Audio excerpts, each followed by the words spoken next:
మా ప్రేక్షకులందరికీ నమస్కారం. శ్రీచరణ స్టూడియోస్ ఈరోజు ప్రారంభించడం జరిగింది. ఈరోజు యోగా డే సందర్భంగా మనం స్టాచ్యూ ఆఫ్ ఈక్వాలిటీలో ఉన్నాము. శ్రీ శ్రీ శ్రీ త్రిదండి అహోబిల రామానుజ జీరస్వామితో మాట్లాడడానికి మనం ఇక్కడికి వచ్చాము. స్వామివారితో 4 మంచి మాటలు మాట్లాడదాము. స్వామివారి ఆశీర్వచనాలు మన ఛానల్కి కావాలని కోరుకుంటున్నాము. జై శ్రీమన్నారాయణ స్వామి. జై శ్రీమన్నారాయణమ్మ. యోగా డే అంటే చాలా సంతోషం. ముందుగా శ్రీచరణ ఛానల్ ఆరంభం చేశారు. శ్రీచరణ అనే మంచి పేరుని నామకరణాన్ని ఛానల్ ఉంచడం చాలా మంచిదమ్మా. శ్రీచరణాలు అనగానే పెద్దల్ని ఎవరైనా సంబోధించేటప్పుడు మీ పాదాలు అనకుండా శ్రీచరణాలు అని అంటారు. లక్ష్మీ సంబంధమైన పాదాలు అని అన్నమాట. అలాగే శ్రీచరణము అంటే లక్ష్మీదేవి చరణం అని కూడా అర్థం, పాదం అని అర్థం. శ్రీపాదం అంటాం, లక్ష్మీపాదం అని. ఇంకా విశేషంగా మనం తీసుకుంటే శ్రీ అంటే లక్ష్మీదేవి, ఎప్పుడూ ఆ తల్లి ఉండేది చరణాలు ఆ పరమాత్మ యొక్క సన్నిధిలో. అందువల్ల లక్ష్మీనారాయణ సంబంధం ఉంది, లక్ష్మీదేవి చరణాలను ఉంది, ఆచార్యుల పాదచరణాలని కూడా అనేక రకాల అర్థాలు వస్తున్నాయి. మంచి పేరుని మీరు పెట్టుకోవడం చాలా ఆనందదాయకంగా ఉంది. ప్రేక్షకులందరికీ ముందుగా అనేక మంగళాశాసనాలు చేస్తూ యోగా డే రోజు మీరు ఆరంభించడం ఇంకా విశేషం. ఎందుకంటే ఆరోగ్యమే మహాభాగ్యం అంటారు. అందరికీ ఆరోగ్యం కావాలి కదా.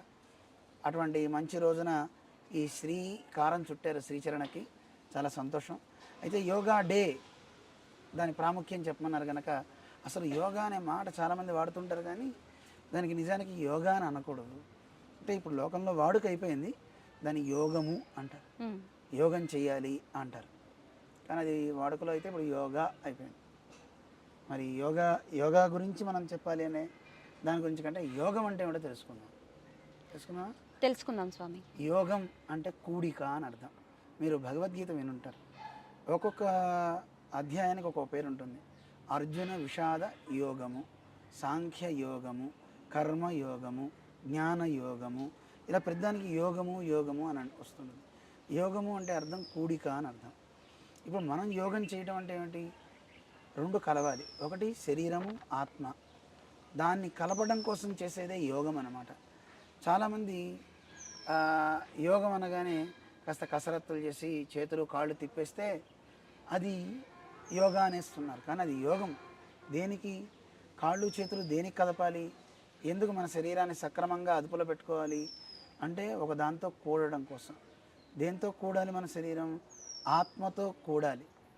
అంటే లోపల మనం ఉన్నాం, ఈ శరీరంలో ఉన్న మనకి శరీరానికి మధ్య సయోధ్య ఏర్పడాలి.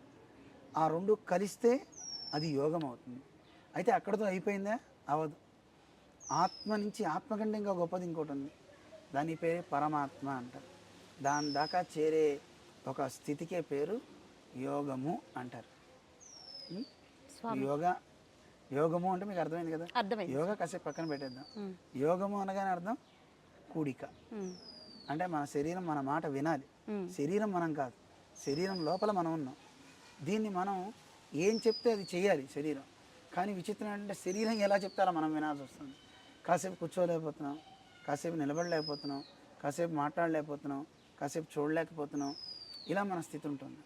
అందుకని ఈ స్థితి మారాలి అంటే శరీరాన్ని మన అదుపులో పెట్టుకోవాలి. అందుకే మా గురువుగారు చిన్నజీర స్వామి ఎప్పుడు చెప్తూ ఉంటారు, శరీరం అనే దాన్ని ఒక అందంగా చెప్తారు. ఒక కుక్క ఉంది, కుక్క తోక నూపాలా, తోక కుక్క నూపాలా చెప్పండి.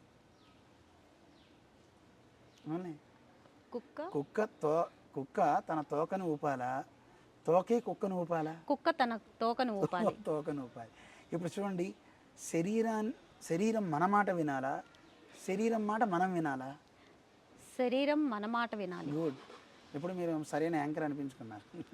ఎందుకంటే శరీరం మన మాట వినాలి, కానీ వింటుందా మన మాట? వినట్లేదు. కాసేపు నీళ్లు తాకపోతే ఉండలేకపోతున్నాం, కాసేపు తిండి లేకపోతే ఉండలేకపోతున్నాం. ఇది మన స్థితి, మన శరీర స్థితి. కాసేపు కూర్చోలేకపోతున్నాం, కాసేపు నిలబడలేకపోతున్నాం. అందుకోసమే కొన్ని ప్రక్రియలు చెప్పారు, దానికి ఆసనాలు అని చెప్పారు. అందుకే ఈ ఆసనాలు, నిజానికి ఆసనం అంటే ఏది? ఈరోజు మనం మయూరాసనం అని, రాత్రి బకాసనం అని, పర్వతాసనం అని ఒక్కొక్క ఆసనం మనం వేస్తున్నాం. కానీ ఆసనాల్లో మనకి ప్రధానంగా చెప్పింది ఏది ఆసనం అంటే స్థిరంగా దేంట్లో అయినా సరే ఎక్కువసేపు ఉండగలిగితే అది ఆసనం. వెంటనే స్పీడ్గా చేస్తే అది ఎక్సర్సైజ్ అవుతుంది తప్ప యోగం అవ్వదు. యోగం అవ్వాలి అంటే ఏదైతే ఒక భంగిమ ఉందో ఆ భంగిమలో ఎక్కువసేపు ఉండగలగాలి.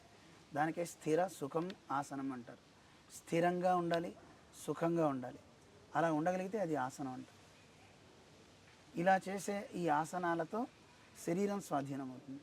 శరీరం స్వాధీనం అయ్యాక మనస్సుని స్వాధీనం చేసుకోవాలి. ఎందుకంటే మనస్సే కదా అన్నిటినీ పాడు చేసేది. మనస్సు ఒకటి బాగుంటే చాలు. అందుకే భగవద్గీతలో కృష్ణుడు అంటాడు, ఆత్మైవ హ్యాత్మనో బంధువు ఆత్మైవ రిపురాత్మన అంటాడు. నీ మనస్సే నీకు మిత్రుడు, నీ మనస్సే నీకు శత్రువు అని చెప్తాడు. అందుకని నీ మనస్సుని జాగ్రత్తగా అట్టు పెట్టుకో. అది సరిగ్గా ఉండడం కోసమే ఆసనమైన, ఆహారమైన, ఏవైనా మనం చేసేవన్నీ కూడా. అందుకని ఈ యోగం అనేది సరైనటువంటి క్రమంలో గురువు ద్వారా మనం నేర్చుకోగలిగితే మనస్సు కంట్రోల్ అవుతుంది, శరీరము మన మాట వింటుంది, బుద్ధి కూడా చక్కగా ఉంటుంది. ఈ యోగా శాస్త్రాన్ని మొట్టమొదటిగా ఎవరు పరిచయం చేశారు స్వామి? యోగశాస్త్రం నిజానికైతే పతంజలి అని ఒక గొప్ప మహానుభావుడు ఉన్నారు. ఆయన పతంజలి మహర్షి ఆయన లోకానికి అందించాడు అనమాట యోగశాస్త్రాన్ని. ఆయన చిన్న చిన్న సూత్ర రూపంలోనూ వాటిలోనూ అంటే మనస్సుని ఎలా ప్రధానం చేసుకోవాలని. కానీ ఇప్పుడు మనందరిది దురదృష్టం ఏంటంటే కేవలం ఈ యోగా అనగానే ఆసనాలు వేయటం వరకు అనుకుంటున్నాం, కానీ తన దాకా వెళ్ళటం లేదు. తన నుంచి ఆ లోపల మన్న కూడా నిలబెట్టేవాడు ఎవడో ఉన్నాడు, వాడి దాకా వెళ్ళటం లేదు. అలా సూత్రాల్లో అక్కడ దాకా తీసుకెళ్ళాడు ఆయన. కేవలం మనం ఇప్పుడు చేసే ఒక భంగిమలు మాత్రం చేస్తున్నాం. భస్త్రికలు, కపాలభాతి ఇలాంటివి చేస్తున్నాం. కానీ నిజానికి వీటన్నిటినీ దాటుకుని పైదాకా వెళ్ళే స్థితి అంతా ఆయన అందులో చెప్పాడు. అష్టాంగ యోగం అంటారు కదా, ఆ అష్టాంగ యోగం అంతా చెప్పాడు అనమాట ఆయన. యమ నియమ, మరి మీరు అడుగుతారు అడగకముందే చెప్పేస్తాను.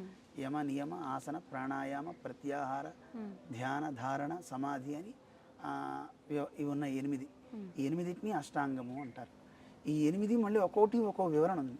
అది చెప్తే చాలాసేపు అయిపోతుంది, కానీ వాటి గురించి చెప్పడం మనం చెప్పుకుందాం. అందువల్ల ఈ యమ నియమాలు అంటుంటారు. ఈ యమ నియమాలు, ఆసన నియమాలు ఇవన్నీ చక్కగా వాడు చేయగలిగితే వాడు శరీరాన్ని జయించాలి. శరీరాన్ని జయించిన తర్వాత ఇంద్రియాలను జయించాలి. తద్వారా మనస్సుని జయిస్తాడు. మనస్సుని జయిస్తే ఆత్మసాక్షాత్కారం కూడా వాడు ధ్యానం ద్వారా చేసుకోగలుగుతాడు. తద్వారా పరమాత్మ సాక్షాత్కారం అంతదాకా ఉంటుందన్నమాట. స్వామి, ఈ యోగంలో సాధన చేసిన వారు మన సంప్రదాయంలో ఎవరైనా ఉన్నారా స్వామి? ఉన్నారు, లేకపోవడం ఏమిటి. మన దాంట్లో చాలా గొప్ప మహనీయులు నాథమునుడు అని ఒక గొప్ప మహానుభావులు అనమాట. ఆయనకి నిజానికైతే ఆయన పేరు రంగనాథముని అని పేరు. అయితే చాలామంది ఇప్పుడు సత్యభామ పేరు పెట్టుకున్నారు అనుకోండి, సత్య అని పిలుస్తారు, లేకపోతే భామ అని పిలుస్తుంటారు. అలాగే భీమసేన అని ఉంటే భీమ అని పిలుస్తారు, సేన వదిలేస్తుంటారు. అలా రంగనాథముని అని ఈయన పేరైతే ఈయన పిలవడం మాత్రం అందరూ నాథముని నాథముని అని పిలుస్తారు. చాలా గొప్ప మహానుభావులు అనమాట. మన సంప్రదాయంలో ఈయనే లేకపోతే మనకు అసలు ఈ భగవద్భక్తి కానీ ఈ యోగశాస్త్రం కానీ మనకు అందేది కాదు. అయితే ఇప్పుడు వారు అందించిన యోగశాస్త్రం కూడా ఇప్పుడు లేదనుకోండి. చాలా గొప్ప యోగంలో నిష్ణాతులు అనమాట. ఈయన ఎంత గొప్ప యోగనిష్ట అంటే ఒక అందమైన కథ. ఈరోజు వారి పుట్టినరోజు కూడా, నాదముల పుట్టినరోజు. ఆ మహానుభావుడు శ్రీ వైష్ణవ సంప్రదాయంలో ఆయన ఒక క్షేత్రానికి వెళ్ళారు, కుంభకోణం అని పేరు. ఆ కుంభకోణం వెళ్ళినప్పుడు కొంతమంది వచ్చి అక్కడ గానం చేశారు. ఒక 10 పాటలు పాడాడు. ఆ 10 పాటలలో ఆరావముదే అని ఆరంభం అవుతుందన్నమాట, తమిళంలో ఉంటాయి. ఆ పాట విని ఆయన ఆనందించి ఆయిరత్తుం ఇప్పత్తుం అన్నారు. 1000 పాటల్లో ఈ 10 పాటలు పాడిన వాళ్ళని అన్నారు. అంటే 1000 పాటల్లో ఈ 10 పాటలు ఇంత అద్భుతంగా ఉన్నాయే, అసలు ఈ 10 పాటలు ఇంత బాగుంటే ఇంకా మిగిలిన పాటలు ఇంకెంత బాగుంటాయో, ఆ పాటలు ఎక్కడున్నాయి, మాకు ఆ పాటలను అందించండి అని నాదముని అడుగుతారు. అడిగితే వాళ్ళు చెప్పారు, మా దగ్గర లేదండి, కేవలం ఈ 10 పాటలు మాత్రమే ఉన్నాయి, మిగిలినవి లేవు అన్నారు. అయ్యయ్యో, మరి నాకు ఆ పాటలన్నీ కావాలి అని అడిగారు. అడిగితే మీకు కావాలి అనుకుంటే ఈ పాటలన్నీ ప్రబంధాన్ని అనుగ్రహించిన మహానుభావుడు కురుకాపురిని దక్షిణ క్షేత్రంలో ఉందన్నమాట. నమ్మాళ్ళ వాళ్ళని ఒక మహానుభావులు. ఆ ఊరిలో ఉన్నటువంటి ఆ మహనీయులు ఇప్పుడు లేరు, కానీ వారి శిష్యులు రాసిన ఒక ప్రబంధం ఉంది. ఓ 10 పాటలు ఉంటాయి, 11 పాటలు.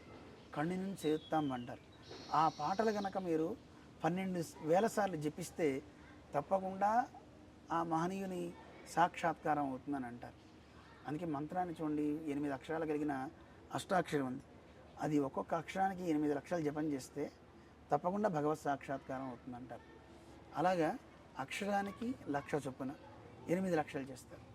అలాగా 12 పాసురాలు ఉంటాయి కనుక 12,000 సార్లు చేయాలి అని వీరు అక్కడికి వెళ్ళి ఆ క్షేత్రంలో దాని ఉపదేశాన్ని పొంది 12,000 సార్లు చేశారు జపం. ఆ 12,000 సార్లు జపం చేసిన కారణం చేత మీరు నమ్మరు, ఆలయంలో ఒక మూర్తిని మనం చూస్తే మూర్తి మనతో మాట్లాడుతుందా? మాట్లాడితే మనం ఉంటామా? మనం పారిపోతాం. ఉండలేం కాదు, పారిపోతాం, భయం వేస్తుంది. ఇప్పుడు చెట్టు దగ్గర కూర్చున్నాం, చెట్టు నీడలో ఉన్నాం, ఈ చెట్టు ఒకసారి మనతో హలో హౌ ఆర్ యూ అందనుకోండి, ఉంటామా? ఉండలేం, పారిపోతాం, భయం వేస్తుంది కదా. అటువంటిది ఆలయంలో మూర్తి స్పందించి నీకు నేను ఉపదేశిస్తాను, కానీ నేను విగ్రహ రూపంలో ఉన్నా కనుక మాట్లాడకూడదు కనుక మధ్యలో నీకు నాకు మధ్యలో ఒక తెర ఏర్పాటు చేయన్నారు. ఓ తెర పెట్టారు. ఆ తెర పెట్టిన తర్వాత ఆ లోపల ఉన్న ఆళ్వార్ తాము పాడిన పాటలే కాకుండా మిగతా ఆళ్వార్లు పాడిన పాటలన్నింటినీ కూడా ఆయన అందించారు. వాటికే 4000 అని పిలుస్తారు, 4,000 పాసురాలు. నిజానికి ఆ పాసురాలు చాలా గొప్పవి. భగవంతుడి గురించి చెప్పాయి, మన గురించి చెప్పాయి, మనం ఎలా తరిస్తామో చెప్పాయి ఆ పాటల్లో. అటువంటి గొప్ప పాటలే కనుక లేకపోతే మనకి విజ్ఞానమే అందదు, దేవుడి గురించే తెలియదు. అలాంటి స్తుతిరూపకమైన దివ్య ప్రబంధం 4000. ఆ 4000ని ఈ మహానుభావుడు మనకు అందించాడు. వాటిని ద్రావిడ వేదం అంటారు. సంస్కృత వేదాన్నేమో విభజించినవాడు వ్యాసుడు. అంతకుముందు వేదం అంతా ఒకే రాశిగా ఉండేది. ఉన్నదాన్ని ఇది యజుస్, ఇది సామం, ఇది అధర్వం అని 4 భాగాలు చేశారు వేదవ్యాసుడు. అలాగే ఈ ద్రావిడ వేదాన్ని 4 భాగాలు చేశారు. 4000ని 4000గా 4,000 పాటల్ని ఇది ఇయర్ప, ఇది తిరువాయుమజి, ఇది పెరియ తిరువందాది, ఇలాగ మొదలాయిరం అంటూ 4 విభాగాలు చేసి లోకానికి అందించారు ఈ నాదమని. చాలా గొప్ప మహానుభావుడు. ఈయన ఎంత గొప్ప మహానుభావుడు అంటే ఆ పాటలన్నిటికీ కూడా రాగ తాళాలన్నీ ఈయన ఏర్పాటు చేశారు. ఈయన సంగీతంలో చాలా గొప్ప మహనీయుడు అనమాట. ఒకసారి ఆయన ఉండే ప్రాంతంలో ఆ దేశాన్ని పరిపాలించే రాజు దగ్గరికి 2 వేశ్యలు వచ్చారు. ఆ వేశ్యా స్త్రీలు సహజంగా గానం చేస్తుంటారు, పాడతారు కదా. ఆ రాజ్యంలో రాజుగారి సభలో దేవగానం చేయడానికి 2 వేశ్య స్త్రీలు వెళ్ళారు. దేవగానం అంటే అందరికి అర్థం కాదు. అర్థం కాక రాజు అన్నాడు, నాకు ఈ గానం వద్దు, మనుష్యుల గానం కావాలి. దేవగానం అంటే దేవతలకి మాత్రమే అర్థం అవుతుంటుంది, కానీ ఆ రసాన్ని అందరూ ఆస్వాదించలేరు. ఇప్పుడు చూడండి, పాండిత్యం అనేది పండితుడికి తెలుస్తుంటుంది. పాండిత్యం లేని వారికి పెద్దవాళ్ళు చెప్తున్నాను అనుకున్నవే అంత పెద్ద ఎక్కవు. ఎందుకంటే కవిరేవ విజానాతి విద్వజ్జన పరిశ్రమం. ఒక విద్వాంసుడు చేసిన పరిశ్రమను గుర్తించాలి అంటే ఎవరు గుర్తించగలరు? ఇప్పుడు మీరు ఏదైనా మాట్లాడితే అందరూ క్లాప్స్ కొట్టేసి అద్భుతం అన్నారనుకోండి, అది చెల్లదు. ఎవరు చెప్పాలి అద్భుతం అని? దాంట్లో నిష్ణాతుడైన వాడు చెప్పాలి. మా దగ్గరికి వచ్చి చెప్తూ ఉంటారు, స్వామీజీ ఆయన ఎంత బాగా మాట్లాడారో, ఆయన ఎంత బాగా చెప్తారో అని.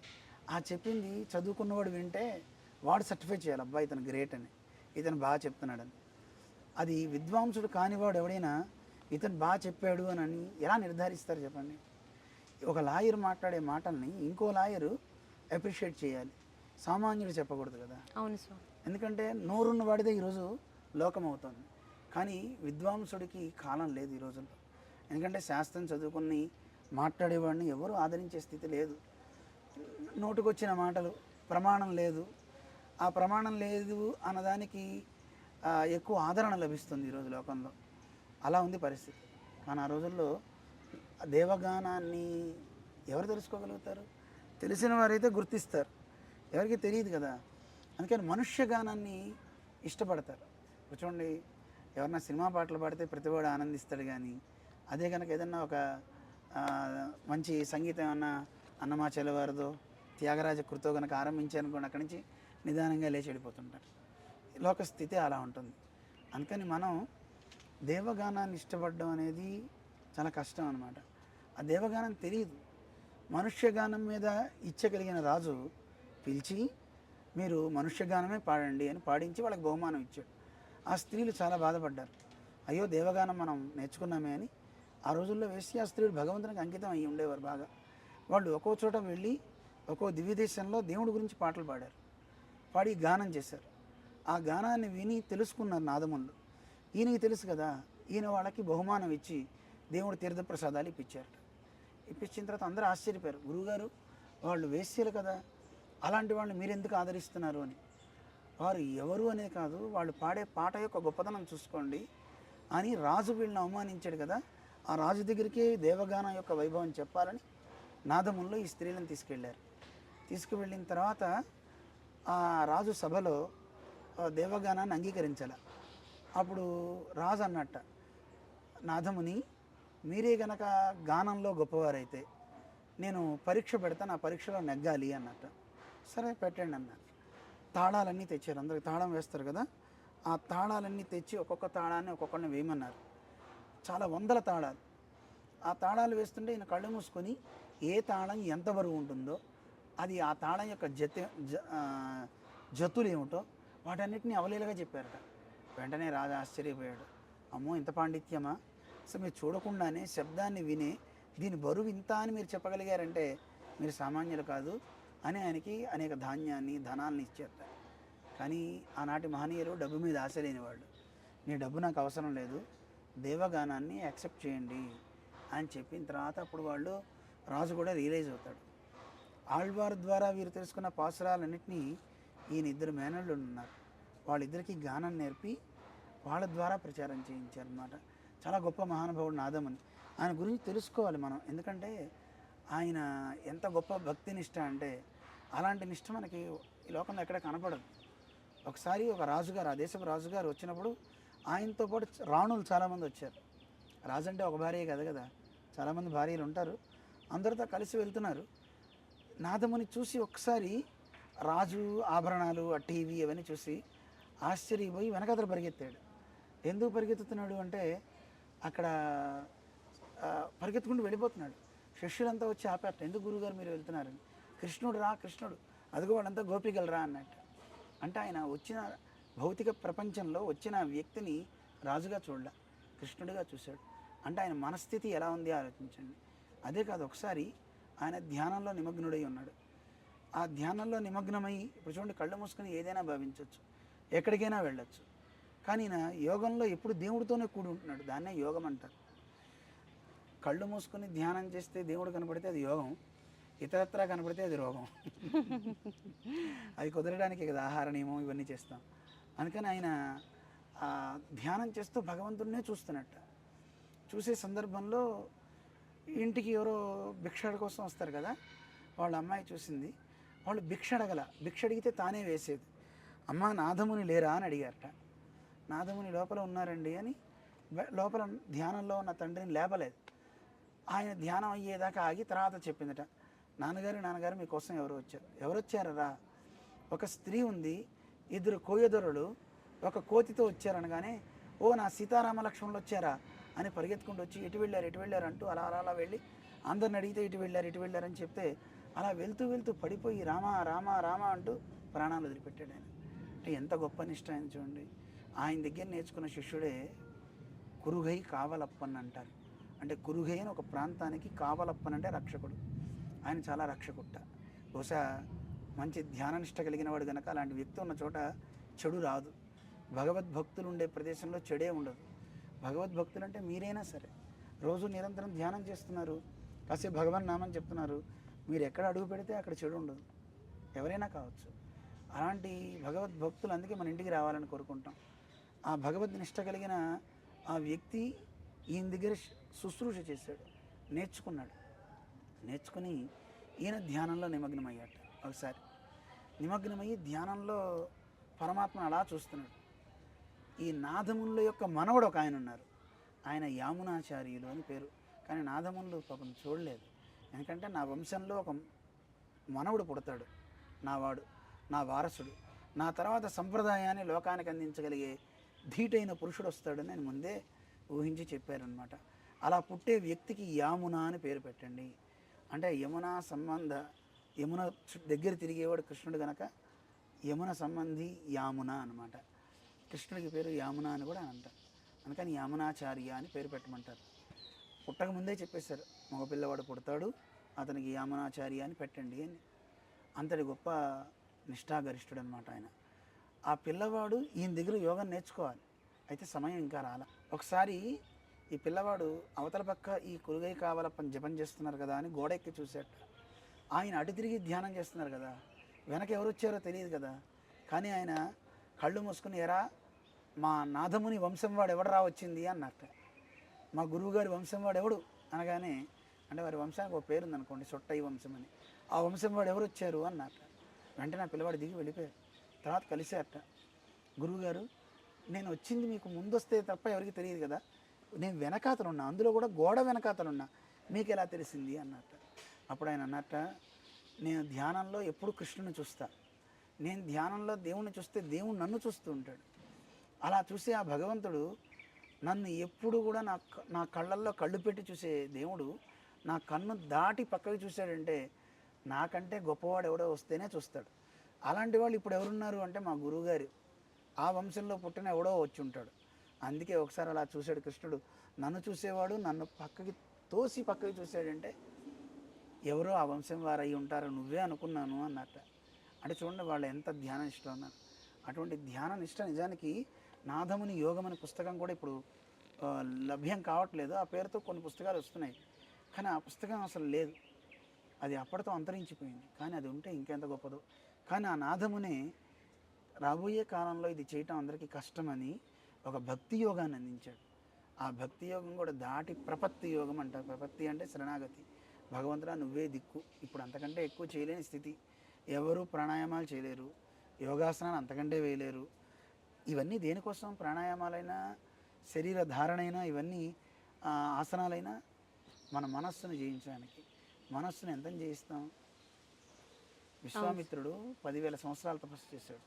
ఒకసారి కామానికి వశుడైపోయాడు. మళ్ళీ 10,000 సంవత్సరాలు చేశాడు. అప్పుడు రంభ వచ్చింది, కోపానికి వశుడైపోయాడు. రాయి అయిపోయమన్నాడు, పాషాణం అయిపోమన్నాడు. మళ్ళీ 10,000 సంవత్సరాలు తపస్సు చేశాడు. ఈ రోజుల్లో వ్యక్తులు ఒకసారి పడిపోతే మళ్ళీ లేవరు, భ్రష్టుడైతే. కానీ ఆయన భ్రష్టుడైనా మళ్ళీ లేచి నిలబడ్డాడు, మళ్ళీ తపస్సును ఆర్జించాడు. అందుకే చరిత్రలో ఇప్పటికీ వాళ్ళు అలా నిలబడ్డారు. కానీ ఇప్పటి ప్రపంచంలో జారిపోతే అలా పోవడమే తప్ప మళ్ళీ నిలబడే వ్యక్తులు కనపట్టలేదు. అందుకే ఈ ధ్యాన యోగాలు ఇవి చాలా కష్టమైనవే. కానీ కనీసం అవి చేయలేకపోయినా శరణాగతి చేయండి, పరమాత్మ యందు ప్రేమను పెంచుకోండి అని ఒక మంచి మార్గాన్ని చూపించారు నాథముని. అలాంటి నాథముల యొక్క పుట్టినరోజు నాడు రేపు మనకి యోగా డే. అంటే యోగం అని మనం అనుకుందాం. సరే ప్రపంచం అంతా యోగా ఉంటుంది కానీ మనం కూడా అందాం, నష్టం ఉంది. లోపల అనుకునేటప్పుడు యోగం అనుకుందాం, బయట అందరి దగ్గర యోగా.